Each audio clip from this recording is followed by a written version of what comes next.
Hi అండి, welcome to తెలుగింటి వంటలు.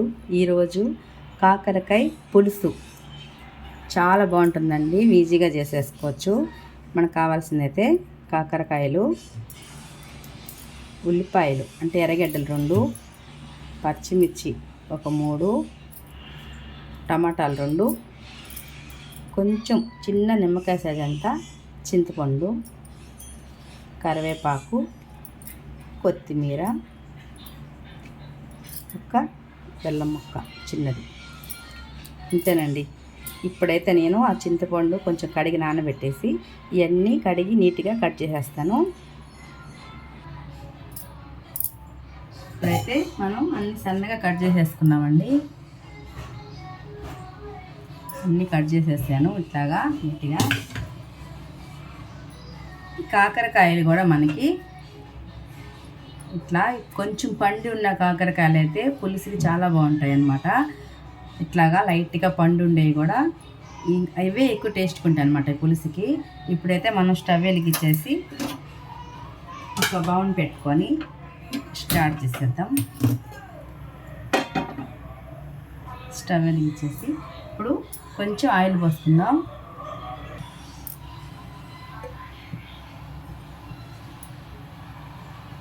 ఆయిల్ వేడెక్కగానే కొంచెం మెంతులు, అంటే పులుసు కాబట్టి కొంచెం మెంతులు వేసుకుంటే బాగుంటుంది అన్నమాట.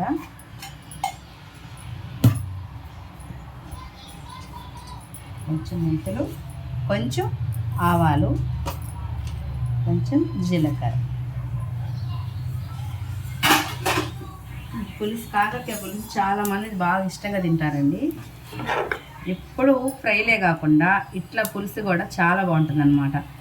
మీరు ఎవరైనా చేసుకొని వాళ్ళు ఉంటే తప్పకుండా చేసుకొని చూడండి, చాలా బాగుంటుంది. ఈ ఆవాలు, మెంతులు, జీలకర్ర వేగిపోయాక కొంచెం కరివేపాకు వేసేద్దాం. పచ్చిమిర్చి,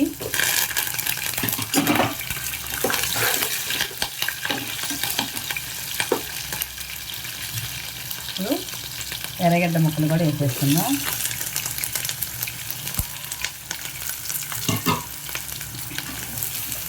ఇది కూడా లైట్గా కొంచెం మగ్గిపోతే చాలా బాగుంటుందండి కాకరకాయ పులుసు. చాలా మంది పులుసుల్లో బెల్లం వేస్తే ఇష్టపడరండి, కానీ ఈ పులుసుకి బెల్లం ఉంటేనే రుచిగా ఉంటుంది అన్నమాట. ఎక్కువగా పులుసుల్లో అయితే చాలామంది చిన్న బెల్లం ముక్క అయితే వేస్తారు, అంటే ఆ పులుపు అనేది తెలియకుండా కూర కూడా చాలా కమ్మగా ఉంటుంది అనమాట. ఆ చిన్న బెల్లం ముక్క వేస్తే పులుసులో మనం ఈ కాకరకాయ తప్పకుండా వేయాల్సిందే, వేస్తేనే అది బాగా రుచి అనేది ఇంకా ఎక్కువగా బాగుంటుంది అనమాట.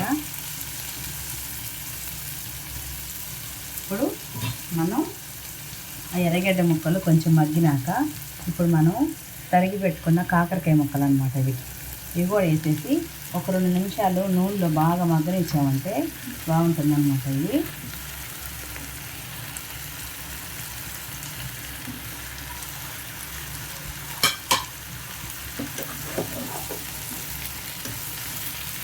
కొంచెం ఫ్రై చేసేసుకుంటే ఇవి బాగుంటుంది.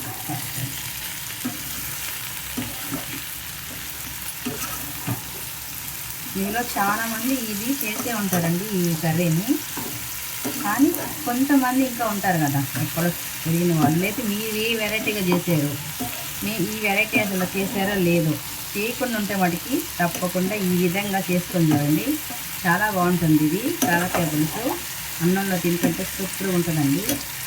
ఇప్పుడైతే ఒక 2 నిమిషాలు ఇది ఇట్లాగే మగ్గనిద్దామండి నూనెలోనే. 2 నిమిషాల్లో మగ్గిపోయింది కదా, ఇప్పుడైతే మనం దీంట్లో టమాటాలు వేసేద్దాం. ఇట్లా కొంచెం బాగా ఈ ఎర్రగడ్డ ముక్కలతో పాటు ఈ కాకరకాయ కూడా మగ్గితే ఆ రుచి సూపర్గా ఉంటుందండి. మనమైతే ఈ కాకరకాయకి పైన పొట్టు తీసేసి అట్లా ఏం చేయలేదు, అదేం తీయక్కర్లేదు. నేను మామూలుగా ఫ్రైకి కూడా అసలు తీయను, మనం తీసేస్తే ఇంక దీని ఫలితం అనేది మనకు ఉండదు అనమాట. తీయకుండానే చేసుకోవచ్చు, చాలా బాగుంటుంది. చూసారు కదా, ఇప్పుడు మనకి ఇవి బాగా మగ్గినాయండి, కాకరకాయలు, ఎర్రగడ్డ ముక్కలు అంతా బాగా మగ్గిపోయింది అనమాట ఆయిల్లోనే. ఇప్పుడైతే మనం 2 టమాటాలు కట్ చేసి పెట్టుకున్నాం కదండి, అవి కూడా వేసేసుకుందాం.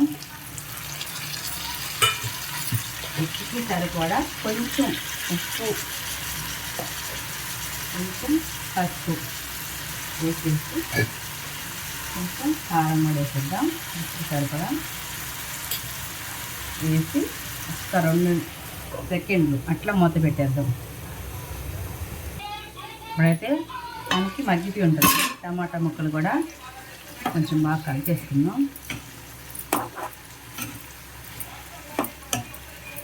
మొత్తం కలిపేసి మనం నిమ్మకాయ సైజు అంత చింతపండు అయితే నానబెట్టుకున్నాం కదండి, కొంచెం చిన్న నిమ్మకాయ సైజు అంటే ఎక్కువ అవసరం లేదు. అదైతే బాగా పిసికేసి రసం తీసి పెట్టేసుకున్నాం. ఇప్పుడు ఇదంతా మగ్గిపోయింది మనకి.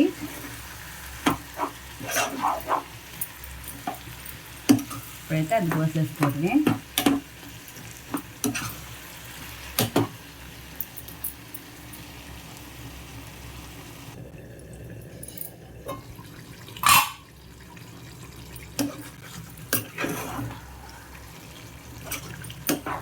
చూడండి, మనం ఇంకా చింతపండు పులుసు అయితే పోయలేదు. ఇట్లా కొంచెం బాగా ఈ ఆవిరికి టమాటాలన్నీ బాగా ఉడికిపోయింది కాకరకాయ అయితే. ఇప్పుడైతే మనం చింతపండు పులుసు పోసేసుకుందాం. 1 కప్పు చింతపండు రసం, 1 కప్పు నీళ్ళు. ఇప్పుడైతే మనకి పులుపు కరెక్ట్గా సరిపోద్ది అనమాట. 1 కప్పు నీళ్ళు, 1 కప్పు చింతపండు రసం. పులుపు అనేది మనకి కరెక్ట్గా సరిపోద్ది. ఇప్పుడు ఒక 2 నిమిషాలు మూత పెట్టేస్తే ఈ పులుసు అయితే బాగా ఉడికిపోద్ది. ఈ 2 నిమిషాల్లో మనకు బాగా పులుసు అయితే దగ్గరికి అయిపోతుందండి. ఇప్పుడైతే మనం ఒక చిన్న చిట్కా అనమాట. ఇప్పుడు ఈ మధ్య ఎక్కువ దగ్గు, జలుబు అస్సలు ఎంతసేపు అయినా ఎన్ని రోజులైనా సరే తగ్గట్లేదండి, ఎన్ని మందులు వేసుకున్నా కూడా. అట్లాంటప్పుడు మనం ఏం చేయాలంటే ఒక 2 తమలపాకులు, ఒక 4 తులసాకులు, ఒక 2-3 మిరియాలు తీసుకొని, పెద్దవాళ్ళైతే మనం నవలగలిగి రసం మింగేవాళ్ళం కాబట్టి ఇది మనం బొగ్గన పెట్టుకొని కొంచెం కొంచెంగా రసం మింగుతూ ఉంటే, అట్లా చేసామంటే మనకి ఎమ్మట తగ్గిపోద్దండి. అదే చిన్నపిల్లలు అనుకోండి, నెలల పిల్లల దగ్గర నుంచి ఒక 3 సంవత్సరాల లోపు పిల్లలైతే 2 తమలపాకులు తీసుకొని స్టవ్ పైన బాగా కొంచెం వేడి చేయండి. అంటే ఆకంతా మాడేటట్టు కాదు, కొంచెం ఆకు మెత్తబడేటట్టు అనమాట.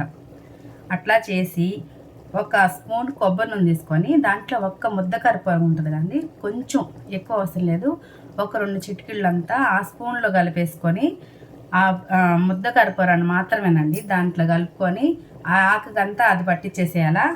ఆకుని మాడనేయకూడదు, వాడాలంతే. ఆకు మెత్తబడిపోవాలి బాగా. దానికి ఇది మనం ముద్ద కరివేపాకుతో కొబ్బరి నూనె కలుపుతాం కదండి, అది ఆకుకంతా పూసేసి ఒకటి మాడు మీద, ఇంకొకటి ఛాతీ మీద, నెలల పిల్లల దగ్గర నుంచి 3 సంవత్సరాల పిల్లల వరకు ఇది వేస్తే ఎమ్మట తగ్గిపోద్దండి. వాళ్ళు ఈ ఘాటైన రసాన్ని మనం పిండి వస్తే తాగలేరు, తట్టుకోలేరండి. ఇట్లా చేసామంటే వాళ్ళకి ఎమ్మటే ఉపశమనం అవుద్ది. మనం ఇట్లా నవిలి మింగే వాళ్ళకి, పెద్దవాళ్ళకైతే ఇట్లా నేను చెప్పినట్టు మిరియాలు, తులసాకు, తమలపాకులు 2 ఎమ్మటే మీకు సాయంత్రానికల్లా బాగా తగ్గిపోద్ది. కొంచెం గోరువెచ్చని నీళ్ళు తాగండి అది నవిలి మింగినాక. పిల్లలకి అట్లా వేస్తే మనం మాడిపోయిన ఒకటి, ఛాతీపైన ఒకటి, చిన్న పిల్లలకి నెలల పిల్లల దగ్గర నుంచి 3 సంవత్సరాల పిల్లల వరకు ఎమ్మటే మనకి అసలు ఏ మందులు అక్కర్లేదండి. పటామని దగ్గు, జలుబు, గొంతులో గరగర అన్నీ ఎగిరిపోతాయి.